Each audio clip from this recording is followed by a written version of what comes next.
हे बघ वीणा, तुला काळजी आहे की तुझ्या बाळाच्या गळ्याभोवती नाण्याचे 2 वेढे आहेत, तर तुझी नॉर्मल डिलिव्हरी होईल का? आता तुला किती वीक्स आहेत हे आपल्याला माहिती नाहीये, कारण पुढे जाऊन बाळ फिरलं तर त्याच्यातला एखादा वेढा कमी होईल किंवा दोन्हीही वेढे कमी होऊ शकतात. पण जरी दोन्हीही वेढे नाळेचे मानेभोवती असतील तरी सुद्धा नॉर्मल डिलिव्हरी होणं शक्य आहे.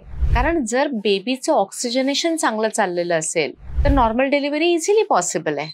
पण अशा वेळेला आम्हाला डॉक्टर लोकांना खूप काळजी घ्यायला लागते, कारण आपण नॉर्मल जेव्हा प्लॅन करत असतो तेव्हा आम्ही तुझ्या NST करून बाळ आतमध्ये कसं आहे, बाळाचे ठोके कसे आहेत, कळ आल्यावर बाळाचे ठोके खूप कमी येत आहेत का, या सगळ्या गोष्टींवर आम्हाला लक्ष ठेवायला लागतं. आणि जर का आपल्याला वाटलं की बाळाचे ठोके एकदम कमी होत आहेत तर आम्ही सिझेरियनचा निर्णय देतो. पण नाळेचे 2 वेढे आहेत म्हणून आता डायरेक्ट सिझर करूया असं शक्यतो कधी होत नाही, कारण कित्येक वेळेला असं असून सुद्धा नॉर्मल डिलिव्हरी पॉसिबल असते. त्यामुळे काळजी करू नको.